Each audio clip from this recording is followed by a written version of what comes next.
The Illustrious class. Roughly comparable with the American Yorktown class or Japan's IGA and Hiryu Soru, the two Shikakus were a fair bit larger. They, along with HMS Ark Royal, formed the core of the Royal Navy's post-London Naval Treaty carrier force.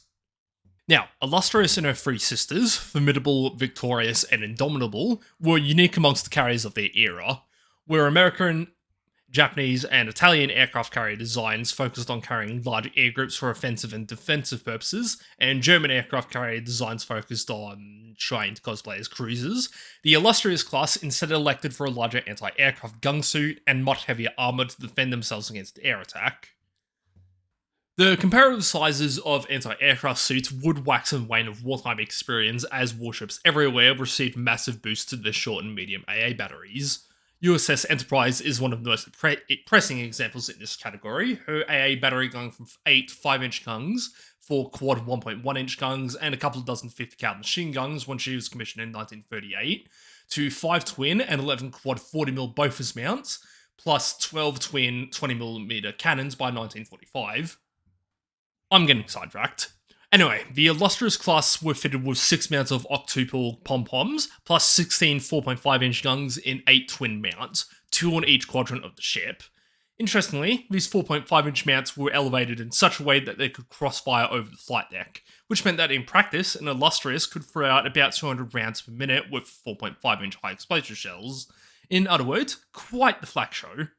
But aside from the fact that the class had an impressive anti-air suit at the time they entered service, they were also unique in being the first class of aircraft carriers constructed to have their flight decks acting as a structural element of the ship, which subsequently meant that they had armoured flight decks mounted high over the hangars. In essence, they were the first armoured flight deck carriers.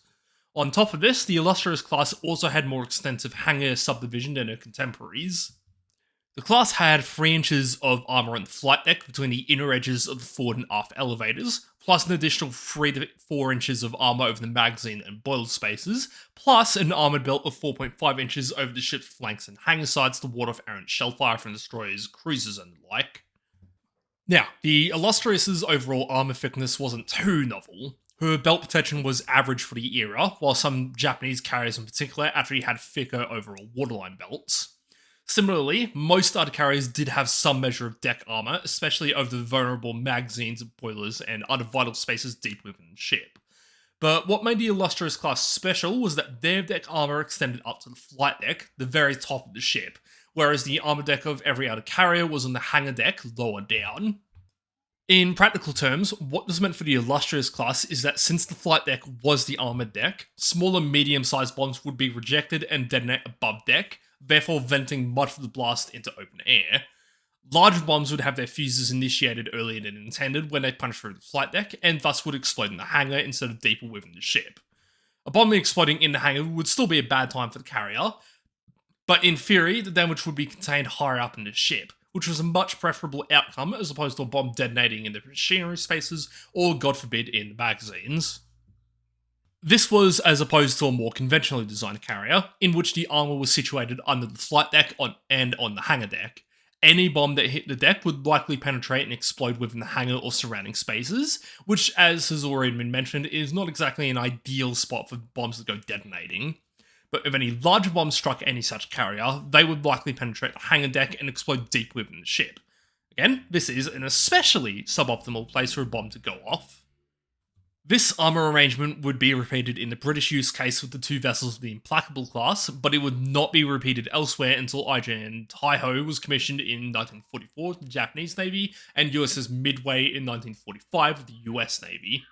Although with that said, Taiho was sunk by damage as a result of torpedo hit not long after she entered service, and Midway wasn't commissioned until after the end of the war, and thus neither were able to test their armour scheme in combat.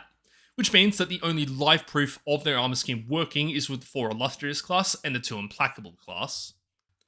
All 6 British armoured carriers invariably took hits during the war, but for today's musing we'll be covering 2 in particular, HMS Illustrious and HMS Formidable.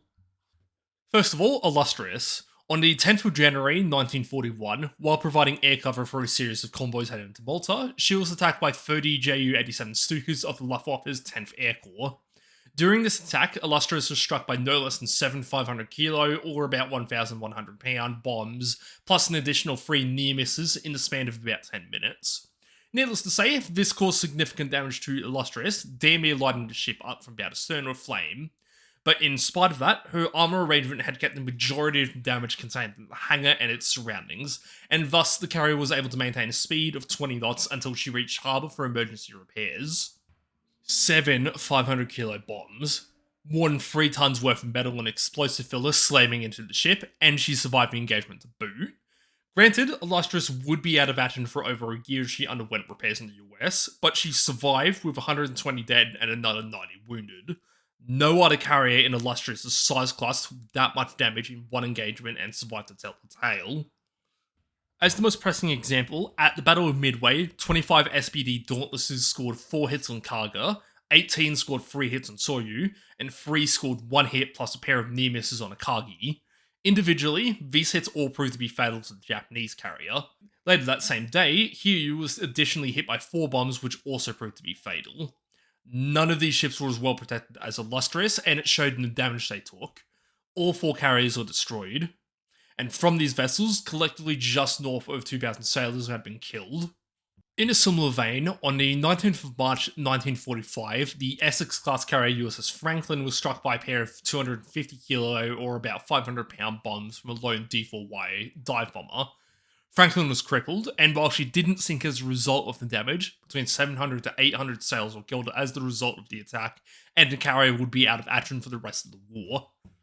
It should be noted that there were other carriers that took more bomb hits than Illustrious did, but none of those vessels survived their respective engagements.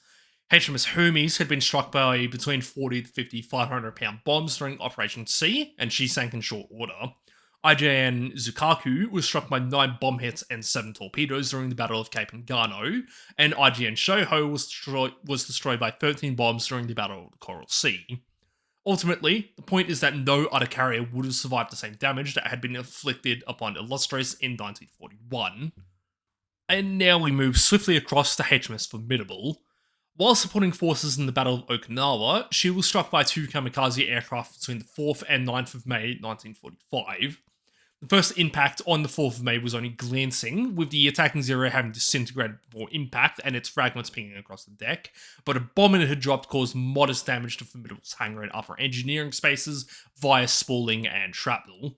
Later that week, on the 9th of May, Formidable was then struck again by a kamikaze, this time with the main body of the aircraft physically striking the ship.